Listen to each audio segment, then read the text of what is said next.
I am Charlotte Casseraghi, and in partnership with the House of Chanel, I present to you the Les Rencontres podcast. As part of the Rendez-vous littéraire at Rue Cambon, this podcast spotlights the birth of a female writer. You can listen to the various episodes and their authors on your preferred streaming platforms.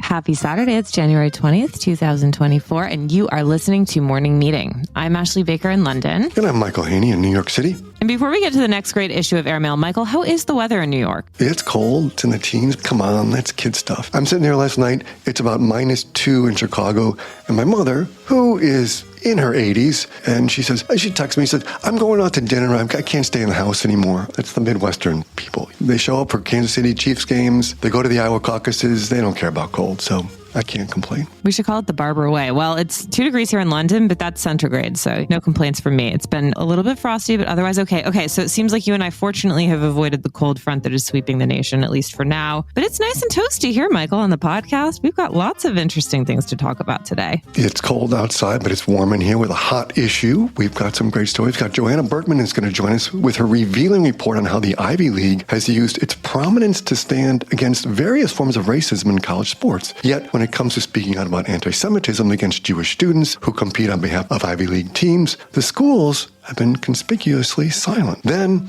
Alexandra Marshall will join us from France with her notes on the country's dashing new prime minister, who is only 34 years old, and she will tell us why seemingly everyone in the country can't stop talking about him, including the man who bullied him in high school. And finally, John Aldridge will join us from the UK with the shocking details about one of the worst miscarriages of justice in British history, when more than 700 people were convicted of a crime they didn't commit. Yet it didn't happen hundreds of years ago. It happened from 1999 to 2015. And finally, we'll stay in London to learn about the return of Le Caprice. The restaurant was beloved by everyone from Princess Diana to Mick Jagger back in the day, and then it closed a couple of years ago. But now it is reopening, and a smart, lovely writer named Ashley Baker will be here to share all the details. Ashley, where would you like to begin today? This issue is very heavy on gravitas and meaty issues, so I think we need to start with an absurd character in French politics, which is Juan Branco. And Alexandra Marshall, a writer-at-large for Airmail who is based in Le Perche, France, is here to tell us all about the high school bully who continues to traumatize the newly appointed Prime Minister of France. Welcome, Alex. Hi, guys. How are you? Alex, we're really excited by this intriguing, stylish, dashing new figure in French politics, Gabriel Attal. You and I have been texting about this nonstop. Who is he? Who's the new Prime Minister of France? Gabriel Attal is intriguing and dashing. He's a 34-year-old, extremely talented whiz kid who has been a protege of Emmanuel Macron since Emmanuel Macron started his own political party in 2016. Before that, he was a member of the Socialist Party, working for the health minister at the time under François Hollande, called Marisol Touraine, who was a powerful and influential woman. And Attal was known to be a very good networker and likable and extremely hard worker, a total front row kid, as the French love in their politicians. So he joined Emmanuel Macron's movement in 2016. He was an elected official in the southern suburb of Vanves. And then he started to get ministerial positions. And the French people in general, outside of government, first really got to know him when he was the government spokesperson during COVID. And so he gave a lot of addresses directly to the French people, where he was noted for being a really excellent communicator and for being quite on top of his briefs. Then he was named Macron's Minister of Education, which is usually a very tough post. You're always kind of stuck between a rock and a hard place in that job. It's a tough position from which to be liked. And when Attal was nominated, he was only in his position for 5 months, just really quickly. So we're talking about a very brief time in education. But he immediately passed a reform about outlawing the abaya, which is a form of modest dress that Muslim girls wear in school. And he outlawed that from public schools, which to me is not a reform that I support or find healthy for society, but was very popular with French people. And he also embarked on a really meaningful anti-bullying campaign. So he held that position for only 5 months, but in that time, he became the #1 most popular politician in France. One wonders if it wasn't because of an appearance that he gave on television in November, this past November, while still in his post as education minister, where he talked about his own experience with bullying in high school and then later in life. And he didn't name names, but everybody in France knew who he was talking about. We'll get into those details in a minute. But it was a very moving appearance for a politician who had not yet been seen as a very personable guy. So Attal is a popular minister at the time that Macron names him PM. Because he's so young, because his ascent was so fast, he had 4 ministerial positions in 4 years, and then suddenly he's the number 2 head of state in the country. Of course, there was a lot of talk. And one of those people doing the most talking about him was, turns out, one of his high school and middle school classmates. Exactly. When the announcement was made, the first place I went, as opposed to I didn't rush to the front page of Le Monde, which I usually do when there's big news that happens in France. No, I went to the Twitter page of Gabriel Attal's high school nemesis, Juan Branco,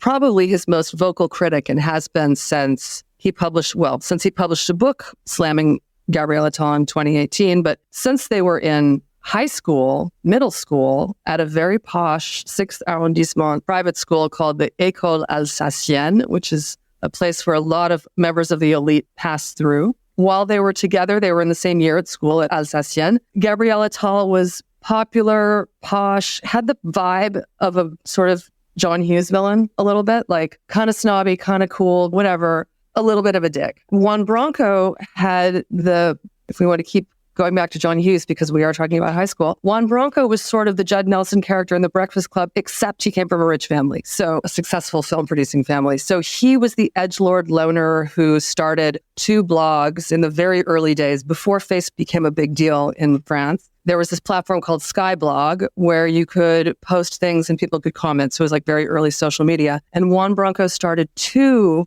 Skyblogs at Alsacienne. One where people would post pictures of girls and comment on them, and one where they would post pictures of guys. And so he used these platforms. There was a lot of gossip. There was a lot of bullying. There was a lot of name calling. Attal later accused Branco of having gone onto that blog and posted comments under Attal's own name to try to isolate him from his classmates. It was rumor had it Attal tried to get him kicked out of Alsacienne for these blogs. So they were really not friends in middle school, actively not friends. Can I just point out for a second? If you're going to have a nemesis in high school, a guy named Juan Branco, that's out of a movie. That's out of a bad John Hughes movie. But yeah, really. Or Gentleman Branco, speaking of one of my favorite movies in the entire world. Okay, let's cut to now. Why did I go straight to Juan Branco's page on Twitter when I read the news that Attal was nominated PM? Because he hasn't stopped picking on this guy since high school. Okay, they took a brief break in the sort of mid-2010s when everybody was busy trying to make their name in politics. Juan Branco went to École Alsacienne. Afterwards, he went to Sciences Po. He got a law degree at the Sorbonne. He has masters in literature. He's the product of the elite in the same way that Attal is, who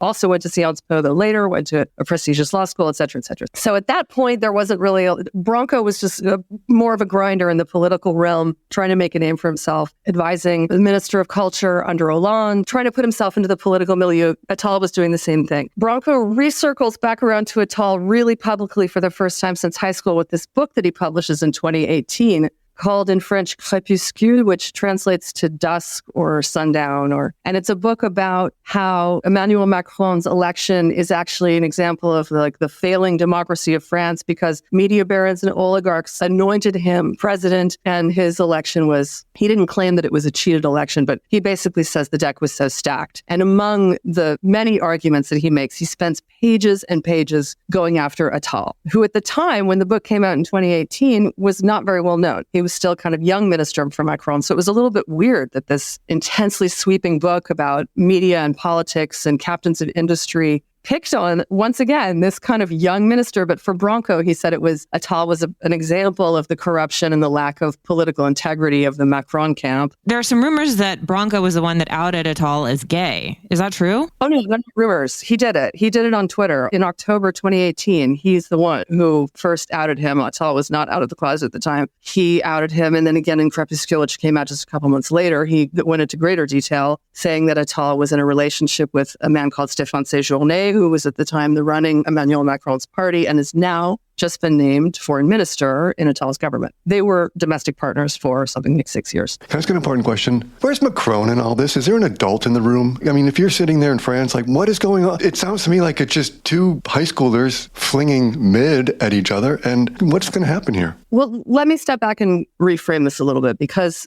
in fact, Attal is probably the adult in the room, to be honest. But once they moved into adulthood and into higher education and into professional life, Branco went after Attal again in this book, but Attal didn't really say anything. He just kept to his own remit, worked, was extremely popular in Macron's government, and just kind of didn't have time for any of it until he went on TV as Minister of Education in November to sell an anti-bullying campaign and used his personal experience with being bullied as a way to make a mark on this campaign, to make a splash with the launch. And it was really moving. He never named Branco. He never named the book Crépuscule, but he talked in great detail so everyone in France knew who he was talking about. But he talked about how hurtful it was, how many problems it caused for him with his family, how he couldn't fight back because he was in the closet. And so if then he couldn't explain to his parents why it was a problem that somebody was calling him gay. And it went on. He talks about the effects that Crépuscule had as well when his father was dying, and it complicated his relationship with his father. It was a very moving interview, and one of the reasons I think he became one of France's most popular politicians, actually. And that was all he's ever said about it. And he's never publicly named Branco. So what exactly does Branco have going for him besides all this vitriol he's spewing online? Okay, let's be fair to Branco as well. He's extremely well-spoken. He's very bright. He's one of those edgelords, though, who has since turning away from the institutions and establishment that was seeming to put him on his path in 2012 or so, he says. He quit his position at this Minister of Culture and started to kind of become more of an oppositional figure. He's like an anti-Macron media-savvy pest, but he's not a dumb guy. He's everywhere that Macron people are, just biting them on the ass constantly. Branco is not anybody's worst fear, but to me, he's one of the most amusing antagonists of the Macron camp. To me, I think the promise of Branco, as you note in your story, I mean, these guys are basically 30 years old, 35. And if you're in France, you better buckle up for another 40 years of this. So it's not going away. The norms are changing just like they are everywhere. And yeah, social media has just completely changed the rules of everything. Yeah, the social media generation has come into power, and here we go. Yeah, here we go. Buckle up. Attachez vos ceintures. Alex, thank you so much. Great story. And we love talking to you about it. Thank you. It was nice talking to you guys. See you soon. Well, Michael, those old adages are true. You never can escape high school. No, as Frank Zappa said, life is just like high school with money and maybe more access to social media these days. Yeah, that's probably for worse rather than for better. Anyway, well, after that, okay, absurdities out of the way. We do need to talk about the issues of the day. I think that brings us to Joanna Berkman. We can always count on her for some incisive, read-it-only in Airmail reporting. And today she's here to talk about how the Ivy Leagues, specifically the sporting components of the Ivy Leagues, are addressing or not addressing anti-Semitism. Joanna is a writer at large for Airmail, and we're thrilled to have her. Welcome back, Joanna.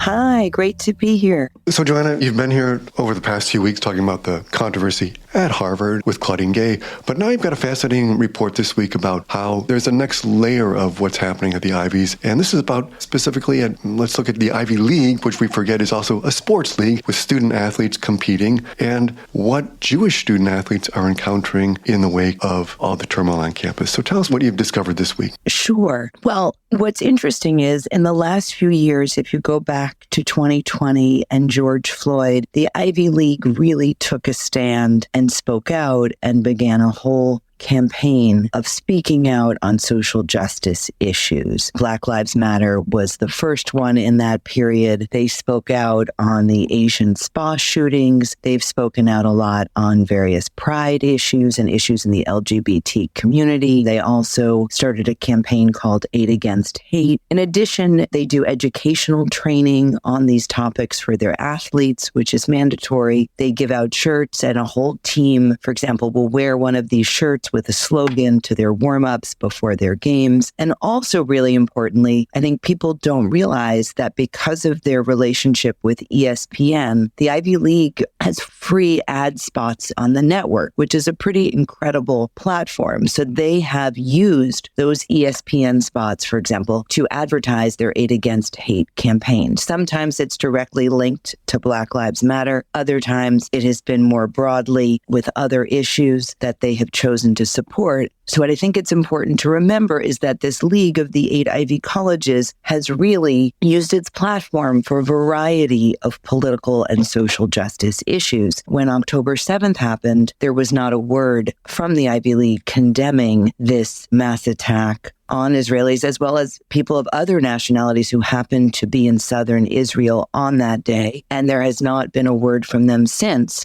And this one father, Rich Silverstein from Chicago, who was the father of 2 Ivy League athletes. One of his sons was the co-captain of the Harvard basketball team, and he's now a senior. And another son is a freshman rower at Princeton. He was really bothered by this and thought it would be best to reach out. So he writes a letter to the head of the Ivy League asking, listen, as you noted in your report, he's looking for some sort of response, and what are they going to do? And can tell us what he did and what happened or didn't happen. Sure. So he wrote to them to say, hey, this terrible thing has happened. In addition to the attacks on September 11th, what he was really asking for, he wasn't even asking for a condemnation of that. He was asking for the league to speak out against the rise in anti-Semitism, which, as we know, was rising before October 7th, but has really risen so much since then, not just nationally, but on Ivy League campuses. And so I think he thought, hey, this ball is in your court now. It's happening within the Ivy League on your campuses. What can you do to help us to speak out against anti-Semitism since you've been speaking out on all these different issues for the last few years? And it has been very much a part of the lives of these athletes. The educational seminars, wearing the Gibbon t-shirts, these are all mandatory things they've been required to do. And I think, at least in Rich Silverstein's case, his son was very happy to do these things. But then suddenly they weren't being done when there was a problem for an issue that directly affected him and his community. So he writes this letter to the league's executive director. She's been there for many, many years, and he has parents and athletes who sign it alongside him, and he gets silence. So then he writes to her again. But this time he decides he'll also write to the university, the 8 university presidents. And so once he writes to them as well as her, she writes back to him within, I think it's less than 3 hours. And what she says is, oh, of course, we absolutely condemn anti-Semitism. It's horrible. However, it's covered by our Aid Against Hate campaign. That includes all forms of discrimination, including anti-Semitism. So we're good. And thank you. But just a note in your reporting, I mean, Silverstein's letter now has more than 200 signatures on it, right? And he has yet to get a follow-up from Harris, even with 200 signatures and also going to the presidents of the college. So where's this going to go? I mean, as you also note in your reporting, even the league's DEI splash page contains 10 references of support for the Black community, 5 for the Asian, 3 for the Hispanic, and 2 for Pride. And you even reached out to her for a response. So what does this silence tell us? Is the league just a different version of Claudine Gay? They can't figure out what to say here? It's a great question. I think it'll be interesting to see if this changes. I think Rich Silverstein is in a position where he is still watching and waiting. I think he feels like he has spoken out. He has spoken out. He's meeting silence. What more can he do at this moment? I will say, in terms of Harvard, there was a lawsuit filed just in the last couple of weeks by one student who is at the Divinity School, as well as a group of students who are anonymous, filing a lawsuit against Harvard for anti-Semitism. That's in addition to I think it was the Title VI complaint that was filed that I wrote about in my story back in December. And I think you will see more legal action on that front. I think this latest lawsuit, I don't think will be the only. And so I think when people seek change multiple times and are met with silence, that is an avenue that sometimes people pursue. Will there be a lawsuit against the Ivy League on this. Not at the moment. That is not what I'm hearing. However, the Ivy League is embroiled in a couple of other lawsuits. They've sort of got their hands full, one might say. I think one of the things we could wonder about with the Ivy League being so different as a sports league from other college sports leagues, will it have to change possibly on many fronts? Could this be one of them? So far, certainly from Rich Silverstein's experience, he's not getting an indication that they are. But I think we'll see how this continues to go. And in the meantime, I think you will see more of the kind of activism that coaches bringing their teams to Israel, coaches bringing their teams to Auschwitz. These are things that have been done outside the Ivy League at other schools, both by Jewish coaches and non-Jewish coaches. And it'll be interesting to see if Robin Harris and the Ivy League presidents possibly make a change. Well, it's great reporting, Joanna, and thank you so much. Oh, thank you both so much for having me. Great to be here. Thank you, Joanna. Terrific reporting. All right. Well, it is dry January here in the UK, and we don't have much to do except sit at home, watch television, and talk about Mr. Bates versus the Post Office, which is a television show that has swept the nation, but that's because it's related to a very real scandal. And John Arledge, a senior business writer for the Sunday Times of London, has made sense of all of this for us in the week's issue. We're thrilled to have him. Welcome, John. Thank you. So, John, Mr. Bates versus the Post Office. I mean, this is the new The Crown here in the UK. Everyone's watching it and no one can stop talking about it. What is it? It's a docudrama about the rather dull subject of accountancy, but it's a little bit more than that. It's really looking at the way a huge scandal developed in our postal system in the UK over 20 years. A Japanese company had introduced a new, essentially online bookkeeping program that they said was infallible, foolproof. Problem was, it wasn't. It was riddled with bugs, and various postmasters and postmistresses who run these little branches of our postal service suddenly found their accounts didn't add up. And when that happened, the post office got rather cross and prosecuted them for theft and false accounting. The only problem was they'd done actually nothing wrong. About 700 people were prosecuted and convicted and went to prison. Almost 4,000 were pursued by the post office, and none had done anything wrong whatsoever. It's taken about 20 years of dogged journalism and now this docudrama to really bring this out. It is, as Rishi Sunak, the Prime Minister, said in the House of Commons recently, the greatest ongoing miscarriage of justice in British history. So, John, every story has a hero. There is, in fact, a real Mr. Bates. So tell us who he is and how he basically brought all this to light. Mr. Bates, Alan Bates, now 69, is a typical, what you might call, British bloke. He lives in Wales. He likes going for walks and wet wellies in soggy hillsides and drinking warm beer at the end. That's the kind of solid fellow, sort of solid chap that he is. He's also a sort of dogged stickler for detail. And he ran one of these post offices that had problems with the computer system. And it showed that he'd allegedly stolen about £1,200, about $1,600 US.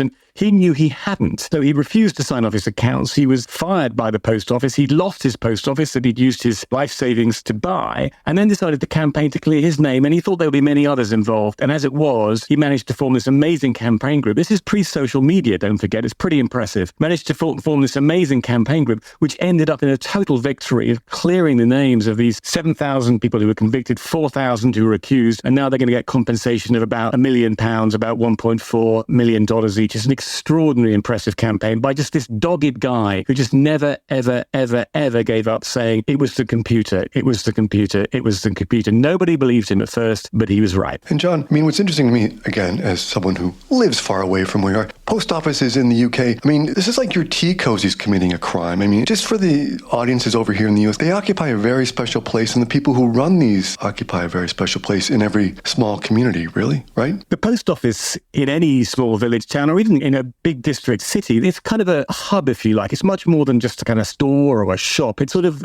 part of the community. These are run by men and women with sensible names like Alan and Mary, and they wear sensible shoes, and they're very sensible people, and they look after your money, and they sell you stamps, and they make sure you can send your postcards and your Christmas cards and your parcels to remote Scottish islands. They also often run by husbands and wives. There are about 19,000 branches of the post office in the UK. They're normally run in cities and in the small villages, actually, by couples. They've buy the franchise for about $85,000, and then they get the right to run it and make whatever money they can make out of it. A job people do tend to do for love. You don't get paid very much. Your salary is probably $30,000 to $35,000. It's not a king's ransom, but you become really sort of plugged into the community. Everybody knows you. You know everybody. You become almost like a sort of someone like as a mix between an agony aunt and someone that solves your problems, and there's always has time for a chat, and maybe they'll give you a slice of homemade cake when you go in. I guess a cross between a place you go to post a letter and a tea shop, if you like. It's a fun place to go. Kids love it. It's where everyone used to go to get their first driving license and passports. People have very fond memories of it. People kind of love them. They really do. And they could never imagine that anything bad could happen in the post office. Trouble is, something really wicked was going on. Now this show has come out. Where is this scandal now, and how's it played out? And what's happened to all these people who were great miscarriage? And what's the sense of inside the UK right now? The docudrama has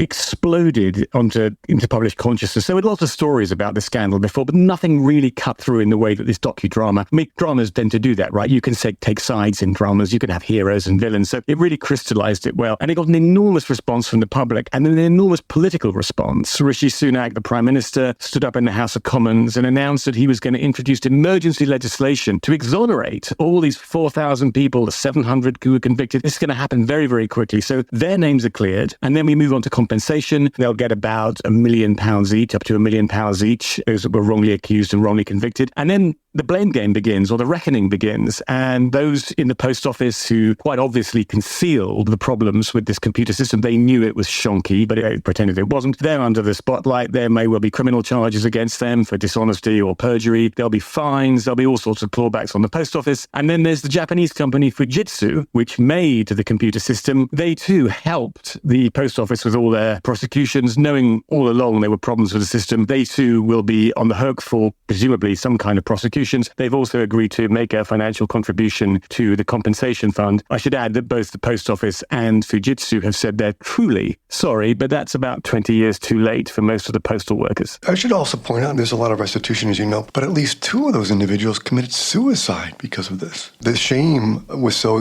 great. I mean, that's incredible. So sad. The postmasters and mistresses who were accused went from being pillars of the community to pariahs. They were spat at in the street. They were forced out of their homes, many of them because they had to make up some of the shortfalls for these imaginary shortfalls. They went bankrupt, couldn't find jobs. They ended up living in their cars and sadly, in some cases, committed suicide. The television program concentrates on one gentleman who spent £106,000 of his own savings trying to rescue his post office's reputation and couldn't do it, fell into depression and went out sadly one morning and stepped out in front of a speeding bus and was killed, leaving a grieving widow. It had an astonishingly deep and dreadful social effect on communities, on individuals, and the money will go some way, the compensation will go some way for making up for that, but it really won't be enough for many of them. John, do we sense any criminal ramifications for those who are involved at the highest levels in covering up this scandal? The police in the UK are investigating various people in the post office and in Fujitsu. There could be criminal charges. They could range from anything from dishonesty to perjury. A lot of senior executives of the post office and Fujitsu gave evidence in the trials leading up to the convictions of the postmasters and mistresses. They essentially testified that the computer system, which is called Horizon, was robust. I think at one point they said it was safer than Fort Knox. Well,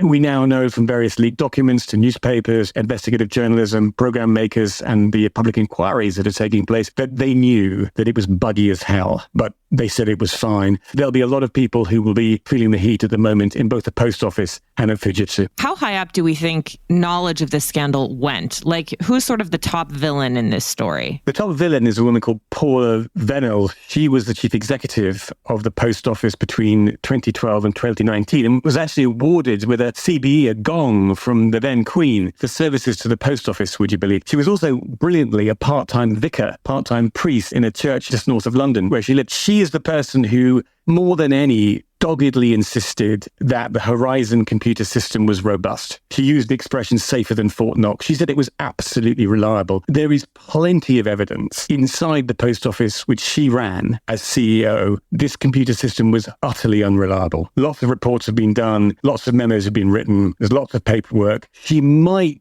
try to claim that she didn't know. I don't think that's going to wash. So, John, in your piece, you suggest that Dry January may have played a factor in the popularity of this show. Explain. Britons, as you know, are sort of a nation of semi-professional drinkers, except for January, where they try and sort of get around the problems and salve their liver and their conscience by not drinking. So they don't drink in January. They sort of binge drink for 11 months and then binge purge. It's a very strange way of living. Anyway, the timing of this couldn't have been better because it came out in the 1st of January, where everyone traditionally stops drinking after massively over-drinking the night before. That means that for the 4 days, consecutive days that this style went out, everyone was in the first week of dry January, which is the worst, by the way. And they're sort of massively irritable and prone to outbursts of rage at the smallest provocation. So it was really brilliant timing. Everyone was watching this and got incredibly angry at what they were seeing, to the point where 1.2 million Britons signed an online petition for Paula Venables, the chief executive of the Post Office, to hand back the CBE, the gong that she'd been given by the Queen. And she duly did it. Maybe we should praise abstinence in this case. Good things come. Michael and I are going to do a toast to your great story. Thank you so much for it, and thank you for joining us.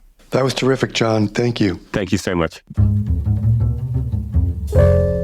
Man, Michael, what a story. Gotta see it. Gotta check it out. It's hard to watch in the US. It's on ITV, but I haven't spoken with anyone yet in the States who's been actually able to get it via VPN. So I think that means you've just got to come over here and come to London. We've got lots of excuses to celebrate. Lots of excuses. And when we're in London, I want to talk about a story you also have in this week's issue about one of my favorite places that is coming back. And it's the return of a restaurant called Le Caprice and our great friend Jeremy King. But it's a little confusing. So tell us what's happening with the return of this legendary restaurant. Okay, well, let's go back to 1981. A dashing young gentleman named Jeremy King and his partner, Chris Corbin, were working together at Langan's, the well-known Mayfair brasserie, and they had an opportunity to buy this old restaurant in St. James called Le Caprice. And these two young men took it over, and within minutes, it was the stomping ground for London's beau monde. Everyone from Mick Jagger to Elizabeth Taylor to Princess Diana was eating there all the time. And it's a small restaurant. It's at 20 Arlington Street in St. James, right around the corner from the Ritz. But for 20 years, it was the place to see and be seen, and the food was always solid. And it was a launch pad of sorts for Jeremy King and Chris Corbin to open many other restaurants, including some of our favorites like the Wolseley, Chez Chicky, the Delany, Brasserie Zadel. They even had a hotel for a while. Anyway, let's fast forward. Jeremy and Chris sold the restaurant in the year 2000. In 2005, it was bought by a gentleman named Richard Caring, who's a restaurateur here in London who has establishments like Annabelle's and Scott's and Sexy Fish and more recently Bacchanalia, which is a truly interesting specimen on Berkeley Square. And it was still a thing. People still went, I suppose. And then it closed. Jeremy King has had a long career and he ended up splitting with his backers and he started fresh for the third time, kind of starting a new restaurant group called Jeremy King Restaurants. And why this is such a brilliant move is this is one of 3 restaurants Jeremy is opening this year. But it's really a great return to the place that made him so well known in the first place. It was his first big success. And London can't stop talking about it. Now, he's not going to be calling it Le Caprice. It's going to be called the Arlington. And that's because Richard Caring still has the name. But everyone in London is talking about it. It's going to be opening at the end of February. And we really miss Jeremy in this town. He's really not only an incredibly thoughtful and successful restaurateur, but he always made these places that became hubs of London society. And by society, I mean society. Everyone who loved food, who loved drink, who loved being together, people from really all walks of life have always populated his restaurants. And that's why the mix is so good. So people are very excited about the return of the Arlington because there just aren't that many places in London. This is the town of private clubs. Jeremy always managed to be a guy who could make a private club for the people, so to speak. And we've sorely missed that. So to be clear, it will be in the former spot of Caprice, but it'll be called the Arlington, correct? Yeah, so we can just start talking about it from here on out as the Arlington, the Arlington, the Arlington, which is going to be hard for people who went there in the 80s and 90s to remember at first, because for them, it looms so large in the memory. It's like coming up with a new name for La Grenouille or something like that. But trust me, by the end of the month, it's going to be the first thing on everyone's lips. Yeah, or I feel like people being people, there'll be a point where you'll say, I'll meet you at Caprice, and you'll know you mean the Arlington because there's only one Caprice, right? So I'm sure it'll sort of gain that sort of shorthand as well. But regardless, Ashley, I look forward to seeing you there when I get to London. Oh, we've got to go. I mean, when I interviewed Jeremy King for the story, he said he's not really going to do an opening night because, frankly, even if he invited 200 people standing, there would be 2,000 people on the list who would justifiably be annoyed that they weren't invited. But he is probably going to do one night where he invites all of the people who have been involved with Caprice over the years to come and have a celebratory dinner, just coming together to celebrate the renaissance of this incredible establishment and its rebirth as the Arlington. So it's a good idea. So I think by the time you and I eat there, it'll probably be end of February, mid-March, but I know we will do so very enthusiastically. I, for one, cannot wait to taste the Bang Bang chicken. Fantastic. All right, Michael, finally, it is the weekend. We are released into the wilds. Do you have anything at all you can recommend to help pass the cold and lonely hours? Ooh, cold and lonely hours. Sounds so dramatic. I do. We've been talking about spy shows like Slow Horses, and instead of another spy story to watch, I wanted to recommend a new one to read. It's a novel that we mentioned last week in the issue. It's called Ilium, I-L-I-U-M, and it is by Lee Carpenter, and it's a smart espionage thriller that centers on a young woman in London who is recruited into a CIA plan to assassinate a Russian oligarch living in Bordeaux. But that's just the surface story. Like any good espionage novel, there's so much more beneath the surface, and there are so many compelling and competing characters. I read this book in one weekend, so it's good for these cold, lonely nights, and I loved it. Lee Carpenter's writing is masterful. Honestly, it's so mesmerizing. The voice is just dazzling, and it's also a very moving story as it's told by this very young, sensitive woman who is recruited for the mission. The book is called Ilium. The writer is Lee Carpenter, and it's out now. And you, my dear, what would you like to recommend? We love Lee Carpenter. I'm only a few pages into this book, but she was our perfect ending last week in the issue. I know. You can read the book, and then you go back to that issue and read, she's such a great tastemaker, what she loves in the world. No, she and I both love Medea Bags. We have one thing in common. She's a brilliant writer. I'm a so-so podcaster. Anyway, okay, Michael, I do have something to recommend, and I'm reading this fantastic book right now. It's called The Rachel Incident, and it's by Carolyn O'Donoghue. She's a fiction writer. She lives in London now. She's originally from Cork, but her debut novel was something you and I know and love, Promising Young Women. Love Promising Young Women. Major. So her follow-up to that is The Rachel Incident, which was published last year. And it's all about a student and her best friend, and a student named Rachel who falls in love with her professor, a guy named Dr. Byrne, who was married. And her best friend, a guy named James, becomes entangled in that relationship, and all sorts of hell and mayhem unfolds from that. It's incredibly well done. It's also funny. It's a love story. I just am ripping through it. It's a really delightful book. It's called The Rachel Incident by Carolyn O'Donoghue. Not to be confused with The Rachel Papers by Martin Amis. I don't know. Yeah, I read that too. Anything Rachel we're into. Well, thank you all so much for joining us. And we'd also like to thank our sponsor, Chanel. It does not get much better than that. Michael, will you please read us out? I would be happy to. And stay warm and toasty this weekend. That's Ashley's prescription for everyone.